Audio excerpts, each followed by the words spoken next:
नमस्कार दोस्तों, स्वागत है आप सभी का स्टडी बिट 87 यूट्यूब चैनल पर। और हम लोग यूपी SSSC से संबंधित यूपी पैट यानी यूपी पीईटी की क्लास चला रहे हैं। इस यूपी पीईटी की क्लास की आज यह 14वीं वीडियो है। हाल ही में यूपी पीईटी का सिलेबस भी जारी हो चुका है। सिलेबस के आधार पर ही वीडियो में प्रश्न रखे जा रहे हैं सभी विषयों से। यूपी पीईटी यूपी पैट की क्लास के अलावा ये सभी प्रश्न यूपी SSSC के सभी एग्ज़ामों के लिए बहुत ही महत्वपूर्ण साबित होंगे।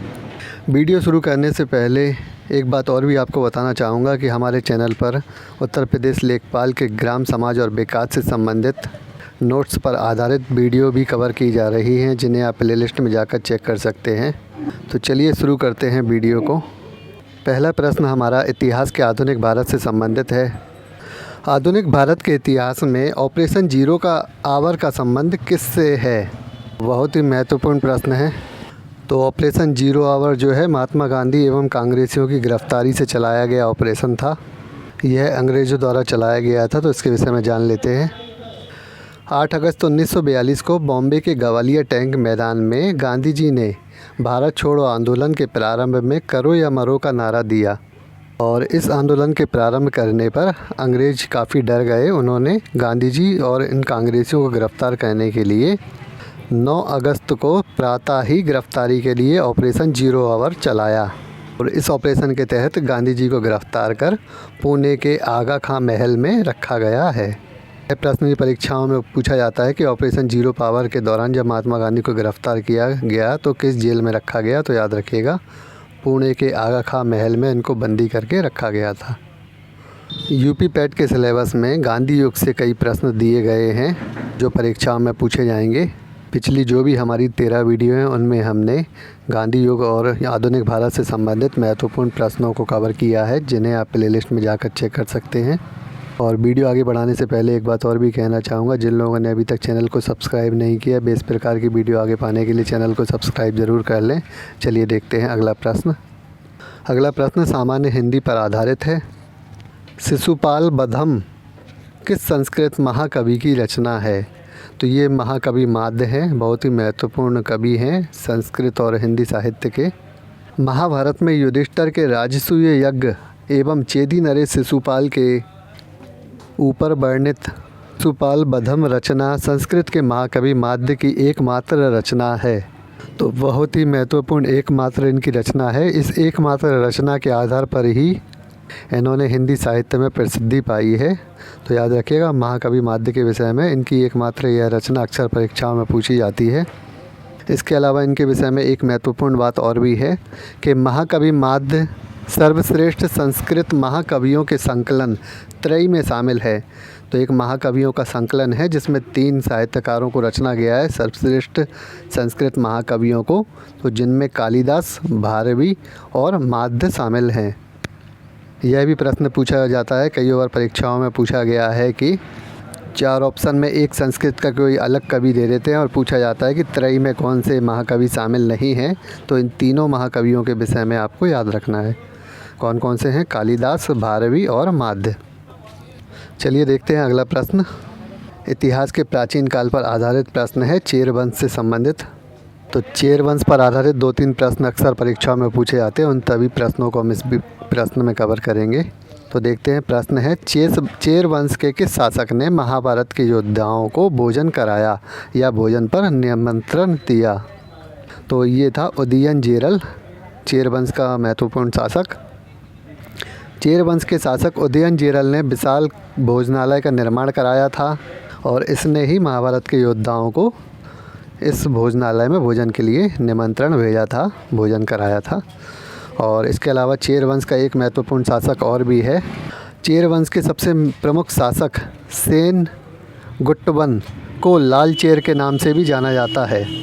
यह प्रश्न परीक्षाओं में पूछा गया है कि लाल चेर के नाम से किस चेर शासक को जाना जाता है? तो याद रखिएगा, सेन गुट्टवन। और चेर वंश की राजधानी बज्जी थी और इनका प्रतीक धनुष था। तो ये सभी विषय बातें चेर वंश के विषय में याद रखिएगा। चलिए देखते हैं अगला प्रश्न। अगला प्रश्न भूगोल पर आधारित है। भारत में सर्वाधिक किस प्रकार के वन पाए जाते हैं? महत्वपूर्ण प्रश्न है। भारत में सर्वाधिक उष्णकटिबंधीय पर्णपाती वन पाए जाते हैं। भारत में उष्णकटिबंधीय पर्णपाती वनों को मानसूनी वन भी कहा जाता है। याद रखिएगा, जहाँ ज़्यादातर मानसून आता है ऐसे वनों को मानसूनी वन कहा जाता है। और इन वनों में 70 से लेकर 200 तक सेंटीमीटर तक वर्षा होती है। अगर यह भी प्रश्न पूछा जाए कि मानसूनी वन में जो वनों में वर्षा की मात्रा क्या है, तो याद रखिएगा 70 से 200 सेंटीमीटर तक वर्षा होती है, मानसूनी वन कहलाते हैं। और ये वन भारत में सर्वाधिक पाए जाते हैं। इन वनों को वर्षा के जल के आधार पर 2 भागों में बांटा गया है। 70 से 100 सेंटीमीटर वर्षा वाला वन क्षेत्र शुष्क पर्णपाती वन कहलाता है और 100 से 200 सेंटीमीटर तक की वर्षा वाले आर्द्र पर्णपाती वन कहलाते हैं। जहाँ कम वर्षा होती है वह शुष्क पर्णपाती वन और जहाँ अधिक वर्षा होती है वह आर्द्र पर्णपाती वन कहलाते हैं। याद रखिएगा, बहुत ही महत्वपूर्ण प्रश्न है।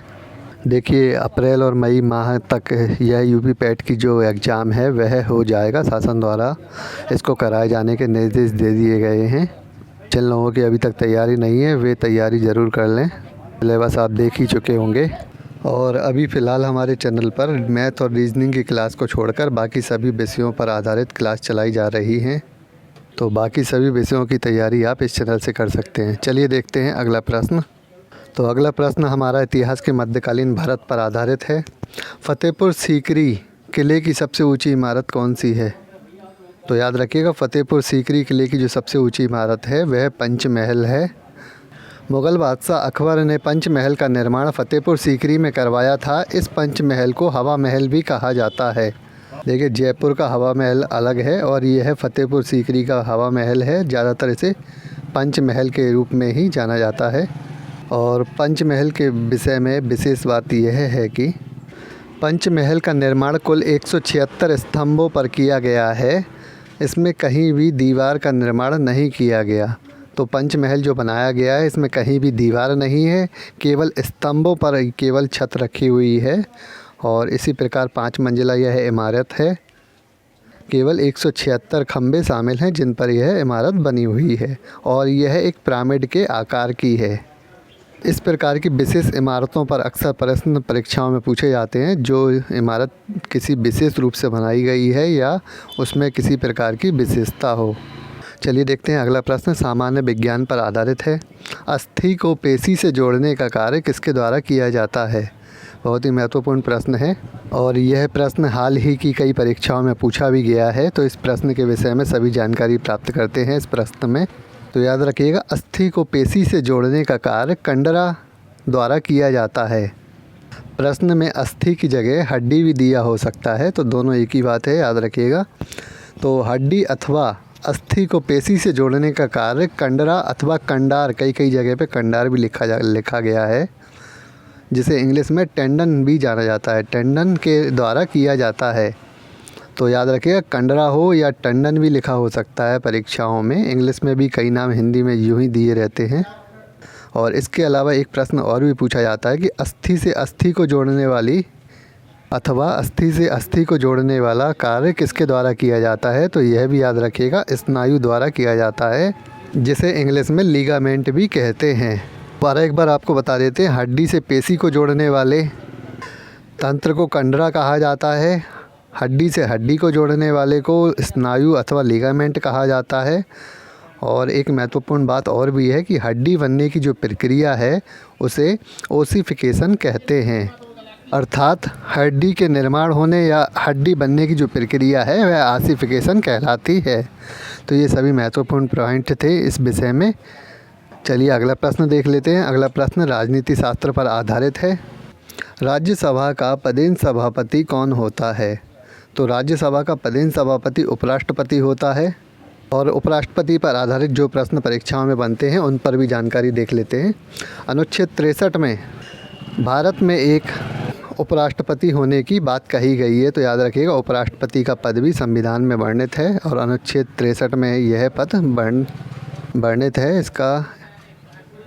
इसके अलावा राष्ट्रपति के विषय में याद रखिएगा, अनुच्छेद 52 और उपराष्ट्रपति अनुच्छेद 63, ये दोनों अनुच्छेद बहुत ही महत्वपूर्ण है। आगे देख लेते हैं। अनुच्छेद 64 में उपराष्ट्रपति को राज्यसभा का पदेन सभापति बताया गया है। तो अनुच्छेद 64 इसलिए महत्वपूर्ण है कि राज्यसभा का पदेन सभापति उपराष्ट्रपति रहेगा, यह बताया गया है इस अनुच्छेद में। इसके अलावा संविधान में उपराष्ट्रपति का पद अमेरिका से लिया गया है। उपराष्ट्रपति को हटाने का प्रस्ताव केवल राज्यसभा में ही पेश किया जा सकता है। तो याद रखिएगा, उस राष्ट्रपति को जो हटाने का प्रस्ताव है वह केवल राज्यसभा में पेश किया जा सकता है, लोकसभा में नहीं। चलिए अगला प्रश्न करंट अफेयर्स से लिया गया है। जून 2020 को उत्तराखंड की ग्रीष्मकालीन राजधानी किसे बनाया गया है? तो उत्तराखंड की 2 राजधानियां बनाई गई हैं हाल ही में।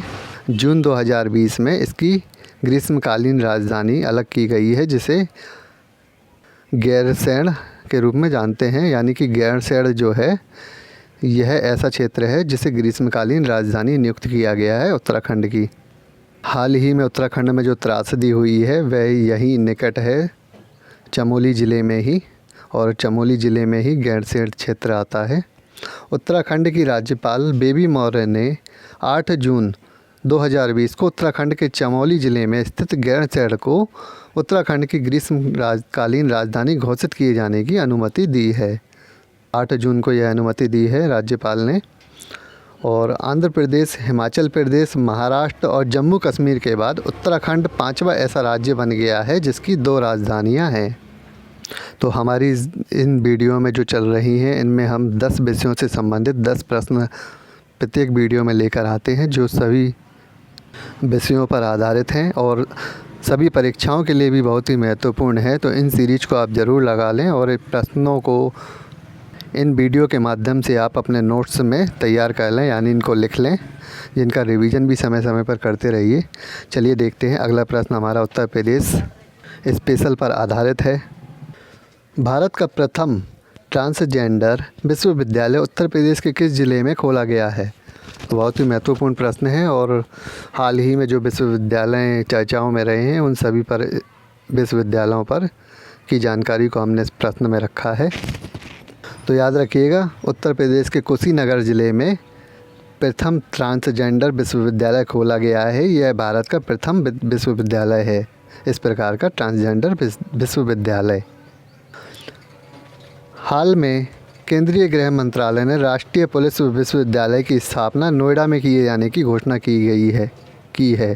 तो याद रखिएगा, राष्ट्रीय पुलिस विश्वविद्यालय जो है इसकी जो स्थापना होनी है वह नोएडा में होनी है। यह घोषणा भी हाल ही में केंद्रीय गृह मंत्रालय द्वारा की गई है। इसके अलावा उत्तर प्रदेश के लखनऊ में स्थित ख्वाजा मोइनुद्दीन चिश्ती उर्दू, फ़ारसी, अरबी भाषा विश्वविद्यालय का नाम राज्य विश्वविद्यालय अधिनियम 1973 के अंतर्गत संशोधन कर ख्वाजा मोइनुद्दीन चिश्ती भाषा विश्वविद्यालय रखा गया है। प्रश्न इस प्रकार भी पूछा जा सकता है कि ख्वाजा मोइनुद्दीन चिश्ती भाषा विश्वविद्यालय कहाँ पर स्थित है? तो याद रखिएगा, उत्तर प्रदेश के लखनऊ में स्थित है और हाल ही में इसका नाम परिवर्तन किया गया है, जिस वजह से यह विश्वविद्यालय अभी चर्चाओं में है। चलिए अगला प्रश्न देख लेते हैं। जीके और सामान्य ज्ञान पर आधारित है। परीक्षाओं में भारत में प्रथम व्यक्ति पर आधारित प्रश्न अक्सर परीक्षाओं में पूछे जा रहे हैं, उसी पर आधारित यह अंतरिक्ष से संबंधित महत्वपूर्ण प्रश्न है। तो प्रश्न है कि अंतरिक्ष में सर्वाधिक समय तक रहने वाली प्रथम अंतरिक्ष यात्री कौन थी? तो याद रखिएगा, सुनीता विलियम्स अंतरिक्ष यात्री हैं जिन्होंने सबसे ज़्यादा समय तक अंतरिक्ष में समय दिया है, यानी कि अंतरिक्ष में सबसे ज़्यादा समय तक यह रही हैं। कमेंट कर बताइएगा कितने समय तक इन्होंने अंतरिक्ष में समय बिताया है। चलिए आगे कुछ और भी महत्वपूर्ण पॉइंट हैं, देख लेते हैं। अंतरिक्ष में पहुंचने वाला प्रथम व्यक्ति कौन है? तो याद रखिएगा, यूरी गागरिन। अंतरिक्ष में पहुंचने वाला प्रथम भारतीय राकेश शर्मा है। अंतरिक्ष में पहुंचने वाली प्रथम महिला बेलेनतीना तेरेस्केवा है। और अंतरिक्ष में जाने वाली प्रथम पर्यटक जो हैं, पर्यटक के रूप में जो प्रथम व्यक्ति गए थे अंतरिक्ष में, वे अनुसे अंसारी हैं। और अंतरिक्ष में विचरण करने वाला प्रथम व्यक्ति एलेक्सी लियोनोव हैं। तो अंतरिक्ष में जितने भी व्यक्ति महत्वपूर्ण भूमिका देने वाले हैं उन पर ज़्यादातर जो भी लोग हैं उन पर आधारित जानकारी को हमने इस प्रश्न में रखा है। और इसी के साथ इन 10 प्रश्नों की हमारी सीरीज को हम यहीं विराम देते हैं। इस प्रकार की वीडियो आगे पाने के लिए चैनल को सब्सक्राइब ज़रूर कर लें और वीडियो पसंद आती है तो लाइक कमेंट भी ज़रूर करें। धन्यवाद।